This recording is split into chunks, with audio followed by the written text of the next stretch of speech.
नमस्कार दोस्तों, स्वागत है आपका अपने YouTube चैनल में। ग्राम पंचायत सहायक 58,189 जो वैकेंसी सुनने में बहुत दिनों से आ रही थी दोस्तों, उसका अंतिम नोटिफिकेशन जारी कर दिया है और उसके पूरे फॉर्म का फॉर्मेट भी हमको बता दिया है। क्या योग्यता रहने वाली है, किस किस तरीके से आपका सिलेक्शन होगा, सब कुछ इसमें दिया हुआ है। तो इस पूरे नोटिस को आप पढ़ना चाहते हैं तो आप हमारे टेलीग्राम चैनल को ज्वाइन कर सकते हैं। टेलीग्राम चैनल का लिंक आपको इसी वीडियो के डिस्क्रिप्शन में मिल जाएगा। इसके ऊपर एक डिटेल वीडियो दोस्तों हम लेकर के आने वाले हैं। वो वीडियो आपको 12 से 1 के बीच में मिलेगा। तो यदि आप पल पल की अपडेट इस वैकेंसी से संबंधित पाना चाहते हैं तो दोस्तों आप हमारे इस चैनल को सब्सक्राइब कर सकते हैं। तो चलिए शुरू करते हैं दोस्तों। आज हम इसमें समझेंगे कि हम फॉर्म को किस तरीके से भर सकते हैं। इस फॉर्म को आप हमारे टेलीग्राम ग्रुप से डाउनलोड कर सकते हैं अगर आप लोगों ने डाउनलोड ना किया हो अब तक तो, ठीक है ना। चलिए शुरू करते हैं दोस्तों कि फॉर्म को हमें भरना कैसे है। तो यहां दोस्तों हमें ये दो फॉर्म दिए हुए हैं। पहला है संलग्नक 2 और दूसरा फॉर्म है संलग्नक 3, है ना। तो पहले 2 की बात करेंगे क्योंकि यही हमारे काम का रहने वाला है। अभी नीचे वाले की बात अभी थोड़ी देर में कर लेते हैं। तो ये कुछ आवेदन का प्रारूप है दोस्तों, इसको स्टेप बाय स्टेप समझिएगा कि किस तरीके से भरना है। अगर थोड़ी सी भी दोस्तों गलती हो गई तो आपका फॉर्म रिजेक्ट भी हो सकता है, इसलिए बहुत ध्यान से इसको देखना है। स्टेप 1 पे आते हैं। आवेदक का नाम, जो आपका हाई स्कूल की मार्कशीट में और इंटर की मार्कशीट में नाम है आपको वो लिखना है। पिता एवं माता का नाम तो दोनों का ही लिखना है दोस्तों। पहले आप पिता का नाम लिखेंगे, कॉमा लगा के माता का नाम लिखेंगे। आपकी जन्म तिथि क्या है हाई स्कूल के अनुसार, तो आप अपनी जन्म तिथि को यहाँ अंकित करेंगे। 1 जुलाई 2021 को आप कितने वर्ष, कितने महीने और कितने दिन के हो रहे हैं, एक एक करके बिल्कुल यहाँ पे लिखेंगे। इतनी बात समझ में आती है। जेंडर पे आ जाते हैं। तो आप महिला हैं या पुरुष हैं तो यहाँ लिख देंगे महिला या पुरुष। अगर फॉर्म इंग्लिश में भर रहे हैं तो मेल और फीमेल लिख देंगे। 6 क्वेश्चन पे आते हैं। आपकी श्रेणी क्या है, आप जनरल कैटेगरी से हैं, ओबीसी से हैं, एससी से हैं, एसटी से हैं ना। तो हमने आपको बताया अगर आप हिंदी में भर रहे हैं तो आप लिख सकते हैं हिंदी में, और इंग्लिश में भर रहे हैं तो आप इस चीज़ को इंग्लिश में लिखेंगे। पत्र व्यवहार का पता, है ना। तो पत्र व्यवहार का पता आप अपने ग्राम प्रधान से पूछ सकते हैं या फिर इस नोटिफिकेशन को जब आप पढ़ेंगे तो सबसे पहले वो पता दिया हुआ है ना, जहां पे आपको ये फॉर्म भेजना है। 2 तरीके रहेंगे इस फॉर्म को भेजने के, है ना। आप अपनी ग्राम पंचायत में भी जमा करा सकते हैं और इसको ब्लॉक में जाकर के भी जमा करा सकते हैं, कोई दिक्कत वाली बात नहीं है। आपके गांव, आप अपने ग्राम प्रधान से इसके बारे में थोड़ा सा डिस्कस करेंगे तो आपको सारी चीज़ें वो क्लियर कर देगा, तो कोई दिक्कत वाली बात नहीं आएगी। चलिए पॉइंट नंबर 8 पे दोस्तों आपका अपना रजिस्टर्ड मोबाइल नंबर देना होगा जो आप चलाते हैं, ठीक है ना। चलिए अब आ जाते हैं दोस्तों शैक्षणिक योग्यता पे, चूंकि ये सबसे इंपॉर्टेंट पॉइंट रहेगा। देखिए यहां क्रम संख्या लिखी हुई है, परीक्षा का नाम, कौन सी परीक्षा आपने उत्तीर्ण की है, परीक्षा उत्तीर्ण करने का वर्ष आपका क्या था, आपने किस बोर्ड से उत्तीर्ण की है, आपके विषय क्या रहे, आपकी श्रेणी कौन सी आई, फर्स्ट सेकंड थर्ड, आपका परसेंटेज कितना रहा। इतनी बात समझ में आती है। तो क्रम संख्या जैसे आप यहाँ हाई स्कूल का लगाएंगे सबसे पहले, तो क्रम संख्या 1, परीक्षा का नाम 10th, ठीक है। परीक्षा उत्तीर्ण करने का वर्ष तो मान के चलो 2010 में करी है आपने तो 2010 लिख देंगे, 12 में करी है तो 12 लिख देंगे, ठीक है, जिस सन में भी आपने पास किया है। बोर्ड क्या है तो आपका जैसे यूपी बोर्ड है तो आप यहाँ यूपी बोर्ड लिखेंगे। विषय क्या है तो हिंदी, इंग्लिश, मैथ, साइंस, है ना, सोशल साइंस, जो भी आपके हाई स्कूल में सब्जेक्ट रहे हैं वो आप यहाँ लिखेंगे। श्रेणी क्या रही है आपकी तो फर्स्ट रही है तो फर्स्ट लिखेंगे, सेकंड रही है तो सेकंड लिखेंगे, थर्ड रही है तो थर्ड लिखेंगे इस वाले कॉलम में। प्रतिशत आपका कितना रहा है तो 80 रहा है तो 80 लिखेंगे, 90 रहा है तो 90, 75 रहा है तो 75। ये क्लियर हो गया। यही काम आप 12th के लिए करेंगे, है ना। तो यहाँ परीक्षा का नाम 12th लिखेंगे अब की बार, उत्तीर्ण करने का वर्ष जो भी आपका वर्ष रहा है, बोर्ड आपका जो भी रहा है, विषय आपके 5 या 6 जो भी विषय हैं उनको लिखेंगे। श्रेणी तो आपकी फर्स्ट सेकंड थर्ड हो सकती है। प्रतिशत तो प्रतिशत में आपके कितने मार्क्स बन रहे हैं, है ना। यहाँ सीबीएसई बोर्ड वाले थोड़ा सा कंफ्यूज हो सकते हैं, लेकिन कोई कंफ्यूजन नहीं है, वो अपना सीजीपीए से निकाल सकते हैं, कोई दिक्कत नहीं है। अभी आपने 10th और 12th की क्वालिफिकेशन को फिल कर दिया है। चलिए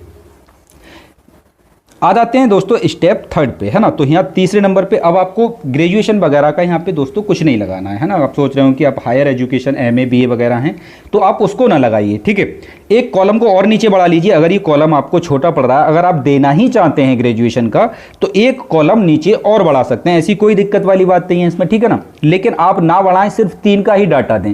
तीसरा जो डाटा आपको देना है वो आपको कंप्यूटर एजुकेशन जो आपके पास है उसका देना है। यदि नहीं है आपके पास तो आप इसको खाली भी छोड़ सकते हो। कहने का मतलब ये है, मतलब अगर आपके पास कंप्यूटर है तो आपको वो डाटा यहाँ पे देना होगा, क्रम संख्या 3 देना होगा इसको। मान के चलो ट्रिपल सी है तो ट्रिपल सी लिखेंगे, पीजीडीसी है तो पीजीडीसी लिखेंगे, ओ लेवल है तो ओ लेवल लिखेंगे, बीसी है तो बीसी लिख देंगे, एमसी है तो एमसी लिख देंगे। यानी कि कंप्यूटर की जो भी डिग्री है उसका नाम आपको यहाँ लिखना होगा। क्लियर बात हो गई। चलो, परीक्षा उत्तीर्ण करने का वर्ष आपने अपना कंप्यूटर जो कोर्स है वो किस सन में कंप्लीट किया है, आपका बोर्ड क्या रहा है दोस्तों, जो आपने डिप्लोमा कंप्लीट किया है उसका बोर्ड क्या रहा है, उसके विषय क्या कह रहे हैं। जैसे ओ लेवल के विषय ट्रिपल सी है ना, अब ट्रिपल सी में आएगा तो आप विषय लिख देंगे कंप्यूटर ही लिख देंगे, सिर्फ आप है ना, लिटरेसी प्रोग्राम, बस इस तरीके से लिख देंगे। कुछ ज़्यादा सोचने की ज़रूरत इसमें नहीं है। और अगर आपने कोई हायर एजुकेशन ली है कंप्यूटर में तो उसके विषय दिए होते हैं, आप वो वहाँ पर लिख सकते हैं। आपकी श्रेणी क्या रही इसमें ये लिख देंगे, प्रतिशत आपका कितना बना है इसमें आप वो भी यहाँ अंकित कर देंगे।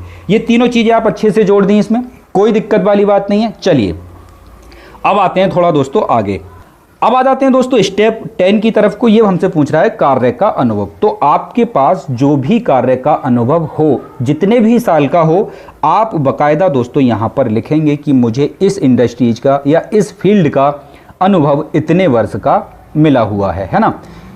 आपको यहाँ सर्टिफिकेट लगाने की जरूरत नहीं कि आपने अनुभव लिखा है तो आपको सर्टिफिकेट की जरूरत पड़ेगी, तो सर्टिफिकेट की आपको जरूरत नहीं, सीधा सीधा आप लिख सकते हैं। अगर आपने कहीं कंप्यूटर ऑपरेटर का काम किया है तो आप लिखेंगे जी मैंने इतने समय कंप्यूटर ऑपरेटर का काम किया है। कहीं आप अकाउंटेंट रहे हैं तो आप अकाउंटेंट, यानी कि जो भी काम का अनुभव आपके पास है उसको आप यहाँ बताएंगे। यदि नहीं है तो इसकी संख्या 0 लिखेंगे। क्लियर हो गया। चलिए अगले क्वेश्चन पे आ जाते हैं दोस्तों, जो कि स्टेप रहेगा हमारा, यानी कि स्टेप नंबर 11।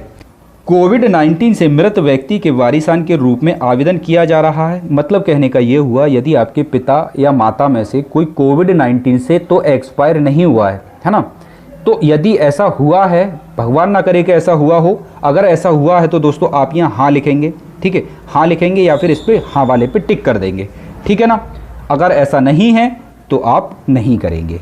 ये बात क्लियर हो गई। इस कंडीशन में आपको क्या होगा, वरीयता दी जाएगी, यानी कि सिलेक्शन प्रोसेस जब होगा तो उस कंडीशन में आपको वरीयता दी जाएगी। अच्छा, ये अगले पे आ जाती है, कह रहा प्रमाणित किया जाता है कि मेरे द्वारा आवेदन पत्र में भरी गई सूचना सत्य है, भरी गई सूचना से संबंधित दस्तावेज संलग्न कर रहा हूँ। आपने क्या क्या दस्तावेज लगाए थे, आपने दस्तावेज सर हाई स्कूल की मार्कशीट, यहाँ लिखेंगे सर 10th मार्कशीट है ना, 12th मार्कशीट, कंप्यूटर का डिप्लोमा, ये तीनों चीज़ें आप नीचे लिख देंगे एक पेन से, कोई दिक्कत वाली बात नहीं। नंबर 1, नंबर 2, नंबर 3 डाल के, जो कि संलग्नकों की संख्या हो जाएगी आपकी। ठीक है, चलो आगे आ जाते हैं। आवेदक के हस्ताक्षर, जो आप हस्ताक्षर करते हैं तो आप यहाँ पे हस्ताक्षर कर सकते हैं। ठीक है, यहाँ पे इसके सामने आप दिनांक डाल देंगे जिस दिन भी आप इसे जमा करने जा रहे हैं या फिर स्पीड पोस्ट करने जा रहे हैं। ये फॉर्म आपके नज़दीकी ब्लॉक में जमा कर सकते हैं आप इसे, या अपनी ग्राम पंचायत में जमा कर सकते हैं, यानी कि ग्राम प्रधान को दे सकते हैं। ठीक है, अगर आप उस पर विश्वास नहीं करते हैं तो आप जाके सीधा ब्लॉक जमा कर सकते हैं, स्पीड पोस्ट करा सकते हैं। उसके बारे में वीडियो अभी थोड़ी देर में आपको 1 से 2 बजे के बीच में मिल जाएगा, A to Z, उसमें एक एक चीज़ को डिस्कस करेंगे। चलिए, ये चीज़ें दोस्तों आपको क्लियर हो गई कि आपको फॉर्म कैसे भरना है, कोई दिक्कत वाली बात नहीं है ना। एक फ़ोटो आपको चिपका देना है यहाँ पर है ना, फ़ोटो एक आप साथ भेज देना, स्टेपल करके। यहाँ पे जब स्टेपल करोगे इसको तो ऊपर एक फ़ोटो लगा के भेज देना। फ़ोटो के पीछे नाम जरूर लिख देना आप है ना, जब फ़ोटो चिपकाओ तो नाम जरूर लिख देना। अब आ जाते हैं दोस्तों संलग्न 3 पे। संलग्न 3 हमसे क्या कहता है, जरा इसको देख लेते हैं। ये दोस्तों आपके अनुबंध का प्रकार है, मतलब जो जॉब आपको दी जा रही है वो एक संविदा की जॉब है और उसको अभी वर्तमान में 1 साल के लिए दिया जा रहा है आपको, है ना। तो इस टाइप का आपसे एक अनुबंध किया जाएगा जिसमें 100 रुपये का एक स्टाम्प रहेगा, है ना, और आपसे ये भरवाया जाएगा कि आप 1 साल के लिए इस पद पे तैनात किए जा रहे हो। तो ये आपका जो काम शुरू होगा जब आप सिलेक्ट कर लिए जाएंगे तब का काम है, अभी आप इसको भर के नहीं भेजेंगे। दोस्तों बात समझ में आती है, बात को बहुत अच्छे से समझ लेना, कहीं आप इसको भरने के चक्कर में पड़ जाओ, 100 रुपये का स्टाम्प खरीद के लेकर के आओ, ये अभी आपके लिए नहीं है दोस्तों। जब आप सिलेक्ट हो जाएंगे तो ये काम आपकी ग्राम पंचायत आपसे कराएगी, जो प्रधान आपका होगा ग्राम प्रधान, वो आपसे इस फॉर्म को भरवाएगा। ठीक है, तब आपको जहाँ जहाँ वो बोलेगा वहाँ साइन करने होंगे, इसको अच्छे से पढ़ के साइन करेंगे। ठीक है, कि किस तरीके का अनुबंध आपसे कराया जा रहा है। तो अभी फिलहाल में आपको यही फॉर्म भर के भेजना है, तो इसके चक्कर में ना पड़ेंगी। सर ये भी क्या दे रखा है ना, ये सिलेक्शन के बाद का है, आप इसको पढ़ सकते हैं कि क्या कह रहा है। ये ग्राम पंचायत द्वारा चयनित पंचायत सहायक, अकाउंटेंट कम डाटा एंट्री ऑपरेटर एवं ग्राम प्रधान के मध्य अनुबंध होगा, है ना। आपके बीच और ग्राम प्रधान के बीच जो अनुबंध होगा उसका प्रारूप है ये, तो इसको लेकर के आप टेंशन अभी नहीं लेनी है, सिलेक्शन के बाद का ये प्रोसेस है। आशा करते हैं दोस्तों हमने इसमें सारी चीज़ें आप लोगों को लगभग क्लियर कर दी हैं, है ना। अगर आपका अब भी कोई डाउट बन जाता है तो दोस्तों आप हमें कमेंट्स करके बता सकते हैं, है ना। इसके ऊपर डिटेल्ड वीडियो दोस्तों हम 2 बजे तक अपने चैनल पे अपलोड कर देंगे, जिसमें कि आपको जो जो डाउट हैं आपके मानदेय, कोविड-19, आरक्षण क्या रहेगा, नौकरी 12 महीने, 18 से 40 साल, ये सब चीज़ें क्लियर करेंगे दोस्तों बहुत अच्छे से। तो चैनल पे नए आए हैं दोस्तों तो सब्सक्राइब किए बिना मत जाइएगा, क्योंकि हम पल पल की अपडेट आपको देते रहेंगे। और इस फॉर्म को डाउनलोड करने के लिए आप हमारे टेलीग्राम ग्रुप को ज्वाइन करिए, टेलीग्राम ग्रुप, उसमें हमने इस फॉर्म को डाल दिया। टेलीग्राम ग्रुप का लिंक आपको इसी वीडियो के डिस्क्रिप्शन में, आप खोलेंगे डिस्क्रिप्शन तो वहाँ पे लिख के आ जाएगा ज्वाइन टेलीग्राम, उसको ज्वाइन करेंगे सीधा आप टेलीग्राम चैनल पे पहुँच जाएंगे, उसको ज्वाइन कर लीजिए, बहुत आसानी से आपको फॉर्म मिल जाएगा। तो मिलेंगे दोस्तों नेक्स्ट वीडियो में, तब तक के लिए जय हिंद, जय भारत।